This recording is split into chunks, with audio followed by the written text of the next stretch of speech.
Pelo sinal da Santa Cruz, livra-nos Deus, nosso Senhor, dos nossos inimigos. Em nome do Pai, do Filho e do Espírito Santo. Amém. Meu Senhor e meu Deus, creio firmemente que estás aqui, que me vês, que me ouves.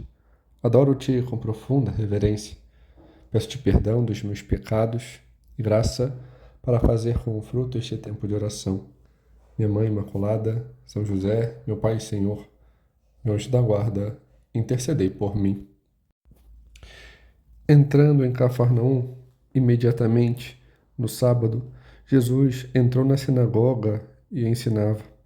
Ficavam maravilhados com seu ensinamento, pois ele os ensinava com quem tem autoridade, não como os escribas. Logo em seguida apareceu na sinagoga deles um homem com um espírito impuro. Ele gritou: Que queres de nós, Jesus, Nazareno? Viestes para nos arruinar? Eu sei quem tu és, o Santo de Deus. Jesus, porém, o repreendeu. Cala-te, sai dele. E sacudindo-o e gritando com voz forte, o espírito impuro saiu dele. Todos ficaram espantados e perguntavam uns aos outros: Que é isto? Um ensinamento novo e com autoridade? Ele dá ordem aos espíritos impuros e eles lhe obedecem? E sua fama divulgou-se imediatamente por toda a região da Galileia. Algo que devemos fazer sempre ao meditar é nos apropriar, né, daquilo que nos está sendo entregue. A carta aos Hebreus nos diz: a palavra do Senhor é viva e eficaz, mais cortante e penetrante que espada de dois gumes.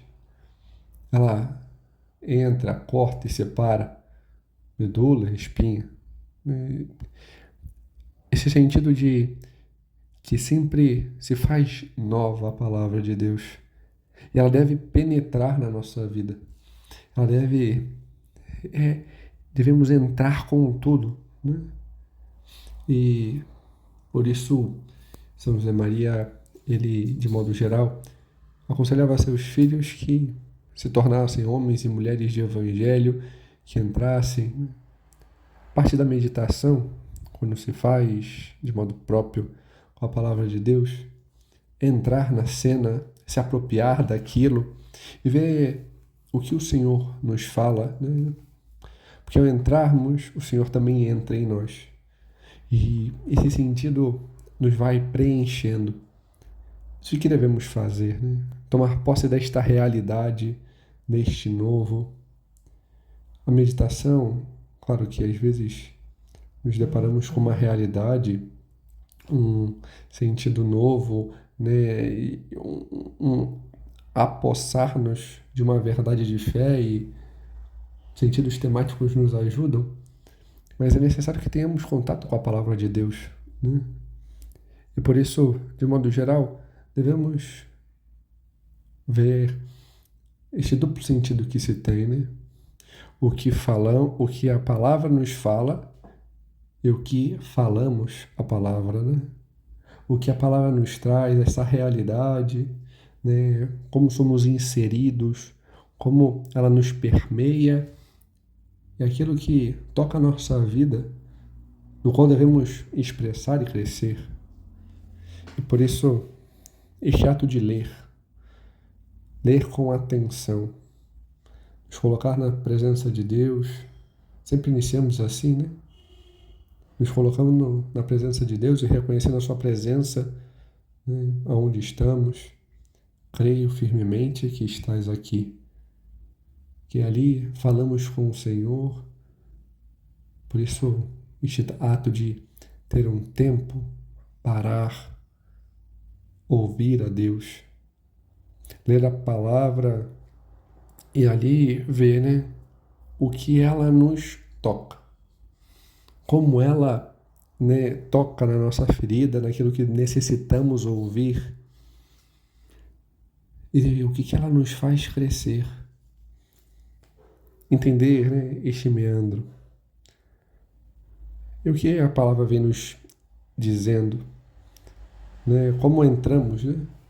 Esse ato de entrar é ver que a palavra nos toca, então devemos saber como é que está o ambiente, né? Como estão as coisas, entrar com toda a imaginação, com o nosso corpo, com os nossos afetos, sentir, né? Ver o Senhor e nos deixar ver por Ele, saber quem somos nós ali, onde estamos, como o Senhor nos olha, onde Ele nos toca. Por isso, tirar sempre um ponto, né? Tirar um ponto aonde tem isso, essa exigência do Senhor. Entendemos isso, né? Quase que um resumo, e ao mesmo tempo um tocar do Senhor em nós. Que é isso? Um ensinamento novo e com autoridade? Ele dá ordens aos espíritos impuros e eles lhe obedecem. Vemos aquilo que o Senhor já vem nos apresentando. Nosso Senhor, né, começa a sua vida pública. São João Batista anunciou, apresentou, foi começando a apresentar as questões. Nosso Senhor então vai até ele, tem o início da sua vida pública, né, diante do batismo do Senhor, sua manifestação aos homens. E depois vai para o deserto, esse ato de já, nesta passagem, nos mostrar o que devemos fazer, né? Enfrentar, né, os nossos desertos, sejam os nossos momentos duros, as nossas realidades. E depois nosso Senhor vai para a Galileia. Nosso João Batista, ele é preso, né? Nosso Senhor vai para a Galileia e ele começa o seu ministério anunciando, chama os apóstolos, né? Ali já nos arredores de Cafarnaum, onde morava São Pedro, né? Nos lugares onde pescava, em meio à proximidade do mar, ele chama, né, Pedro, seu irmão André, Tiago e João, filhos de Zebedeu, que alguns, né, evangelhos trazem como ter uma sociedade com Pedro. Chama-os e vai com eles, né? Vai com eles para a sinagoga. E aqui vemos que o Senhor entra. Entra e começa a mostrar, né? Fala com autoridade. Vemos aqui esse duplo sentido na passagem. A autoridade do ensino do Senhor, né? Que vai, né, a sinagoga, né? Por que a sinagoga, né? O templo, ele, depois de ter sido destruído, foi construído por Salomão, depois é destruído, depois reconstruído, mas também é criado as sinagogas, né? Depois da volta do exílio da Babilônia, e o templo só tinha um, né? No centro, né? Na capital, em Jerusalém. As sinagogas eram espalhadas. E sinagoga, esse sentido, né? Casas de oração, né? E eles vão para rezar, para escutar a palavra, para ter este encontro com Deus, né? Esse encontro oracional. Não no sentido, né, um pouco dissociado, né? A oferta, o sacrifício, né? Era no templo. A sinagoga é onde se ensinava, onde, né, se tinha esse contato. E Nosso Senhor vai lá para isso, né? E ali ele ensina. Ele meio que toma um lugar, né, como mestre e começa a ensinar. E faz com autoridade. Autoridade, vemos aqui uma expressão dupla, né? A autoridade daquilo que ele ensina diante da sua vida, diante daquilo que ele faz, e ao mesmo tempo a autoridade diante das coisas. Vemos que Nosso Senhor tem autoridade diante dos demônios, diante dos espíritos impuros. E existe esse duplo sentido que se abarca, né? Estamos ali na sinagoga, né? Somos mais um. Devemos nos encontrar ali, com a devida disposição de estarmos ali parados, ouvindo, vendo o Senhor. Certo, talvez não dos 4 que foram chamados, mas estarmos ali, talvez ser surpreendidos com o Senhor entrando na nossa vida, na nossa vida de oração, nosso contato, né, na nossa intimidade. E ali vê ele que olha a todos como se estivesse perto de cada um, fita em nós o olhar, esse olhar penetrante que como se invadisse a nossa vida e nos fizesse ser atraídos a ele, seu modo de falar, ao mesmo tempo um falar forte, falar seguro, mas ao mesmo tempo um falar carinhoso, que atrai, que chama, que convida. E nosso Senhor, ele começa a ensinar e expressa a sua autoridade. Autoridade de vida, de moral, diante da certeza das coisas. Claro que os mestres da lei tinham autoridade, conheciam a Sagrada Escritura, sabiam, né? Mas a sua vida, por vezes, não era consoante com o que ensinavam. Se expunham, se apresentavam, queriam. Nosso Senhor, assim como São João Batista, que tinha também autoridade, por isso tantos acorriam a ele, tinha uma vida simples. Não se vestiam de franjas, de coisas, tinha uma vestimenta mais simples. Né? Era um carpinteiro que saía andando, né? Anunciando, de uma vida mortificada, de oração, de presença de Deus. E ali mostra-nos isso, esse sentido de autoridade daquilo que corresponde. Corresponde o seu anúncio com a sua vida. Eu anuncio aquilo que eu vivo. Nosso Senhor nos veio a nós para isso, né?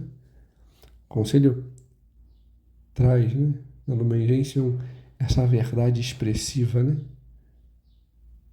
Nosso Senhor se fez homem para ensinar os homens a serem homens. Essa verdade, né, expressiva. Ele veio nos ensinar. E por isso essa autoridade daquele que sabe, né, que não vai fazendo as coisas, não, vocês têm que fazer isso no sentido de exigência externa, mas não correspondente. Aqui vemos, nesse sentido, Nosso Senhor destruindo.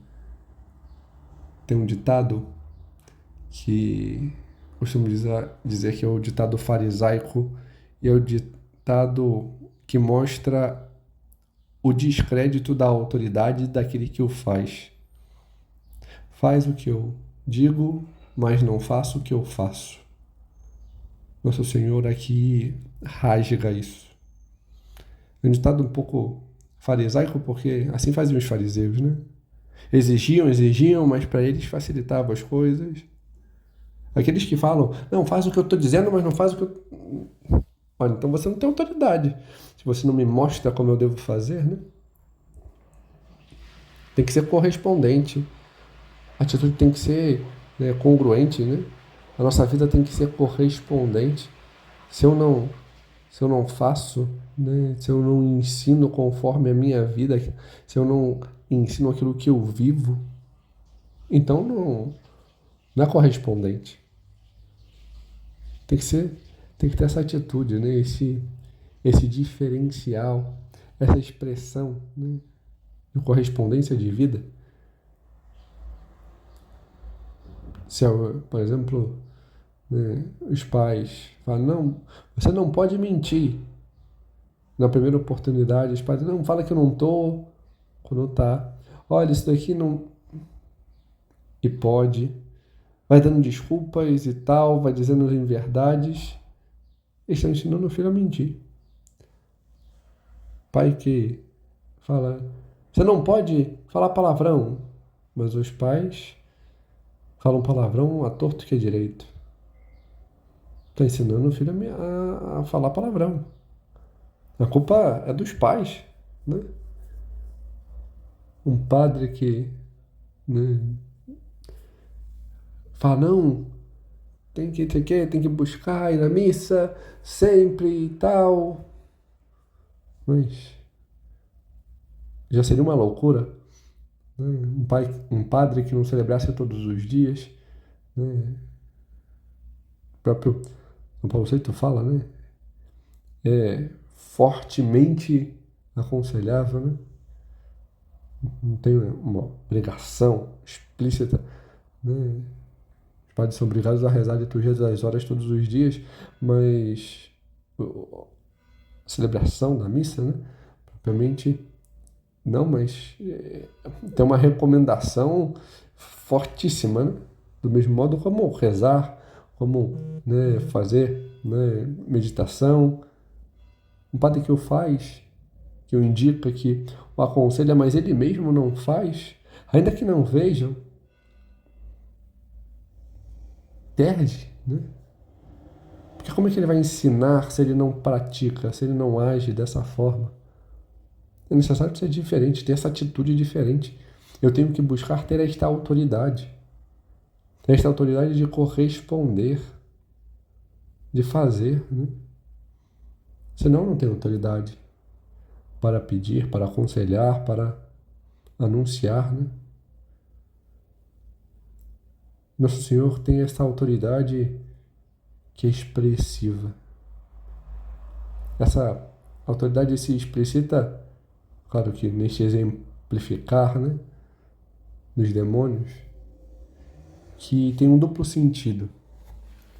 Primeiro, daqueles que reconhecem o Senhor e reconhecem, né, quem Ele é, reconhecem aquilo que Ele faz, mas que se apresentam de modo contrário, né, não servem.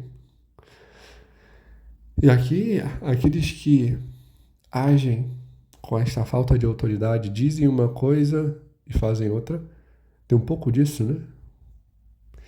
Pervertem, enganam, né? Não conseguem expressar, né? Mas ao mesmo tempo, o demônio aqui é representado como aquele que se usa para confundir.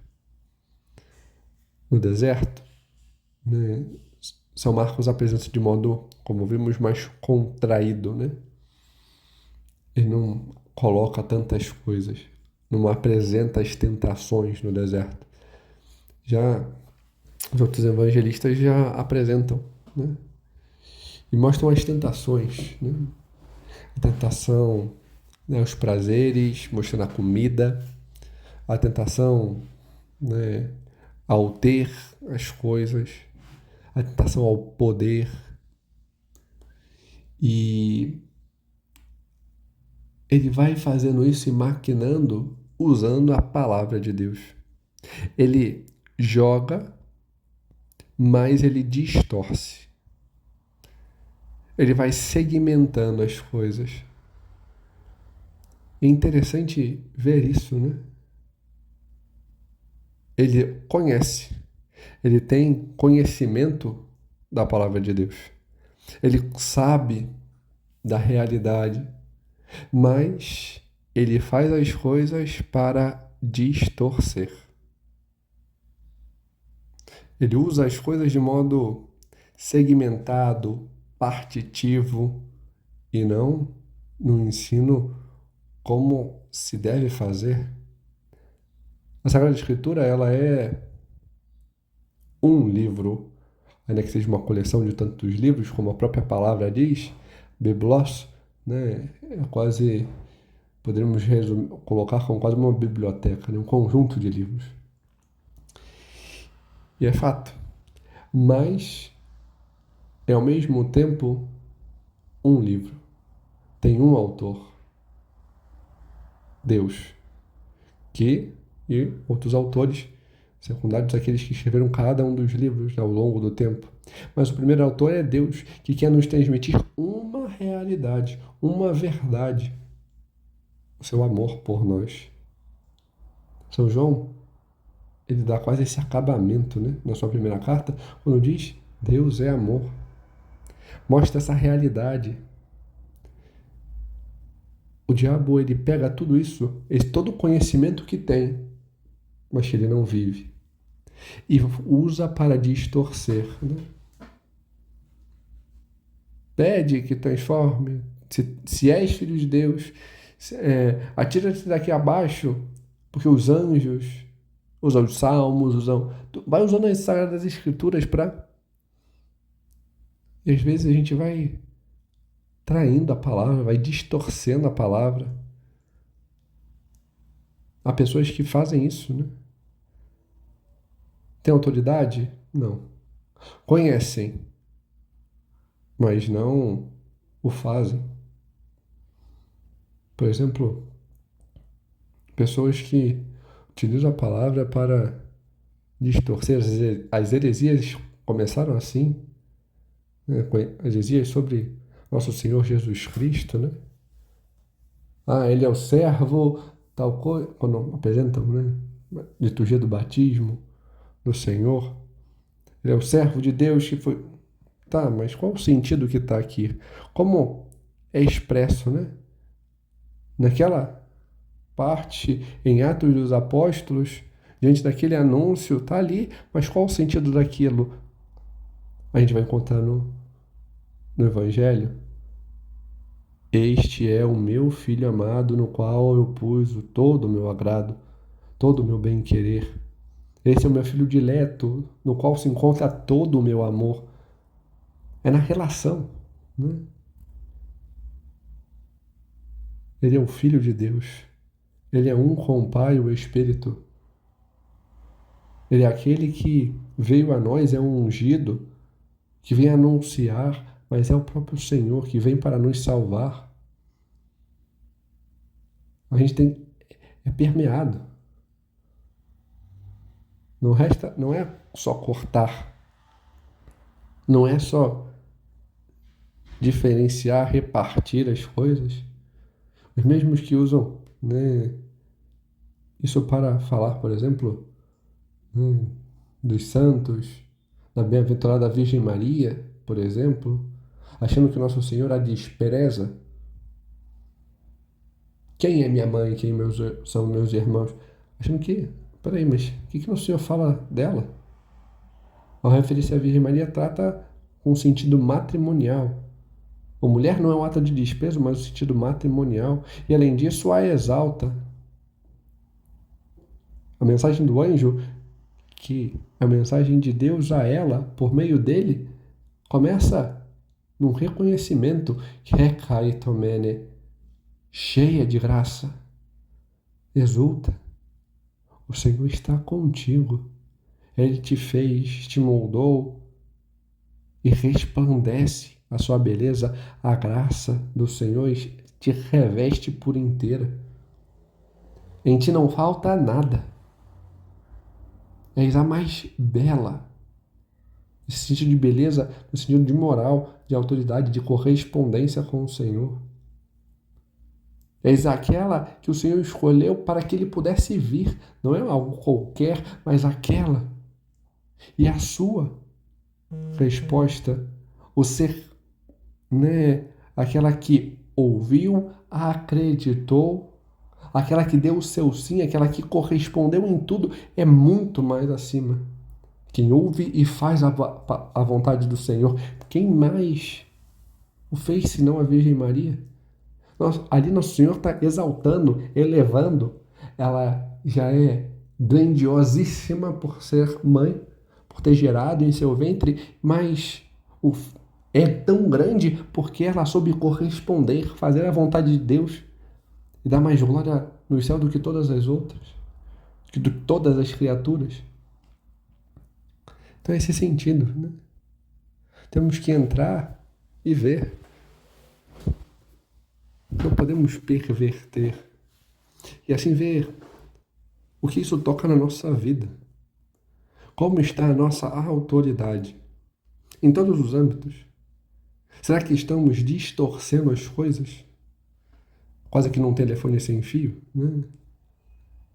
Me fala uma coisa, eu vou aumentando, eu vou ajeitando, eu vou...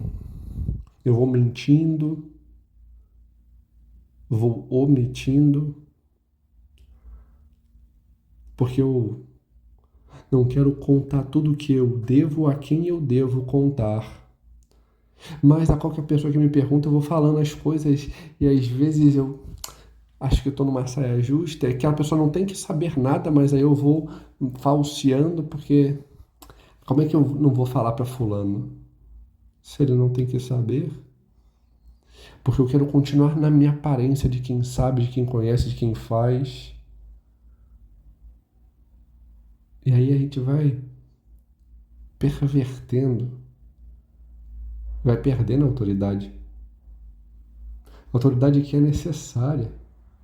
Por exemplo, os pais. Se eu sou o pai, como é que está sendo a minha autoridade? Como é que eu estou ensinando meus filhos? Será que eu estou dando um exemplo a eles de correspondência? Será que eu faço? Será que eu cobro? Será que eu sou presente?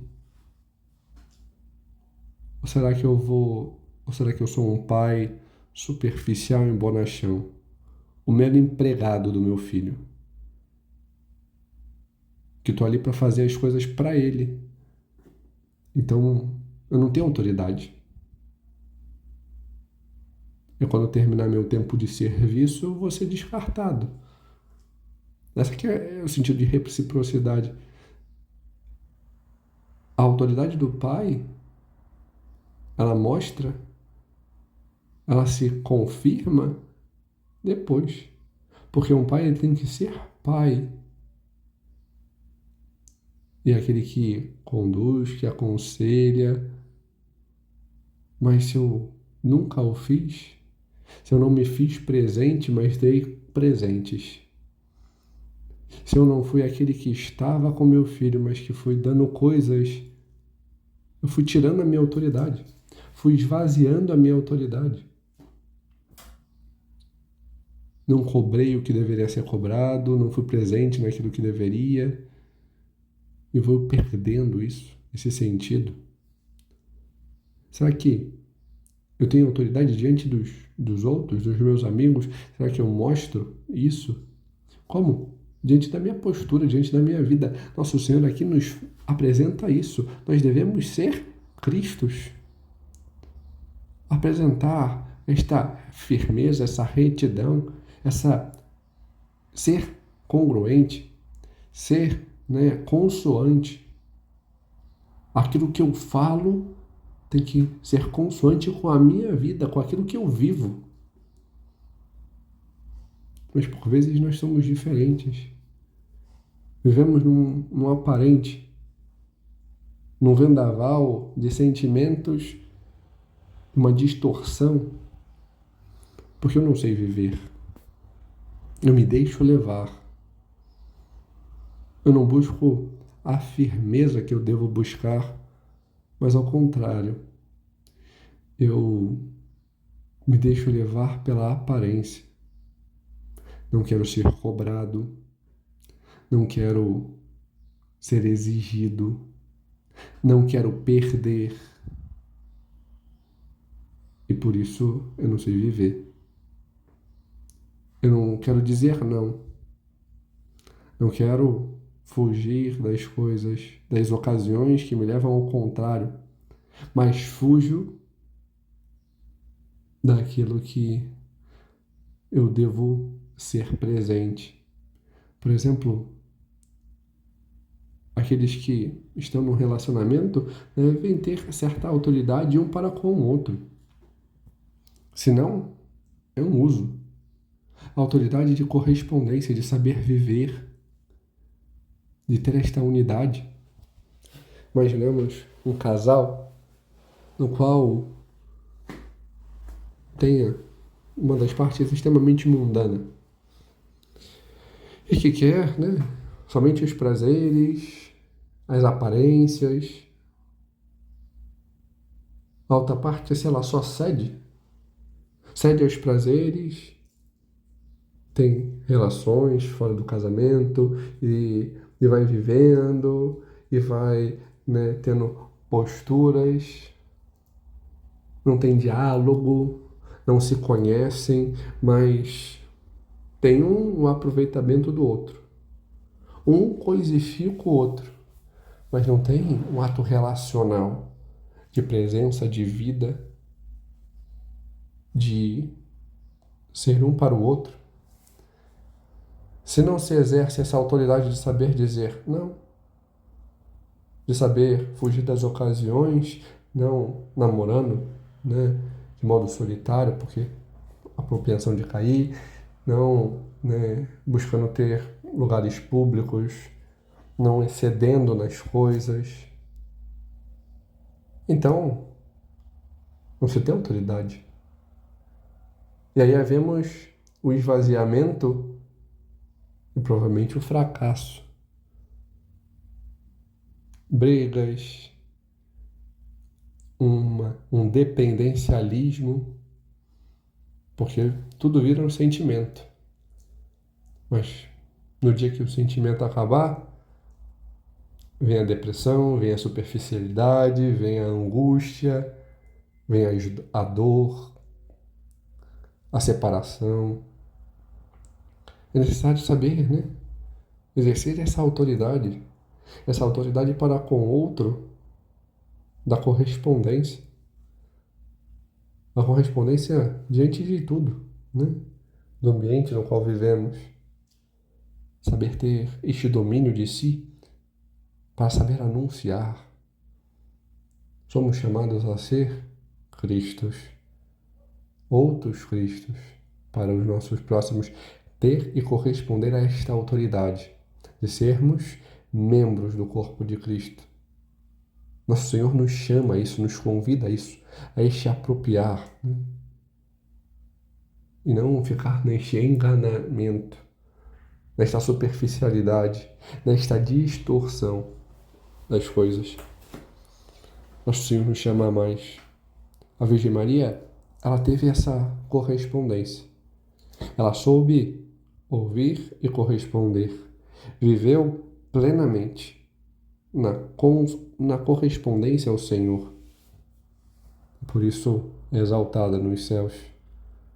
Olhemos para ela e peçamos que ela nos auxilie a termos também esta correspondência, a sabermos viver na unidade com Deus, a sabermos ter em nós aquilo que São Paulo nos diz: eu vivo, mas não eu, é Cristo que vive em mim.